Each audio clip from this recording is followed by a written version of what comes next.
আছা ব্ৰহ্মপুত্ৰ নদী। এয়া আমাৰ জাগাটোৰ নাম কি দাদা? পলাশবাৰী। কি ডিষ্ট্ৰিক্ট হয়? কামৰূপ ডিষ্ট্ৰিক্ট। কি ধুনীয়া ঠাণ্ডা ঠাণ্ডা বতাহ মাৰি আছে। ব্ৰহ্মপুত্ৰ নদী আমাৰ।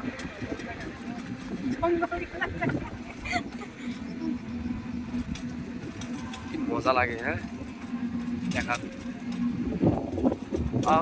বতাহ কাজিৰঙা চিৰিয়াখানা না?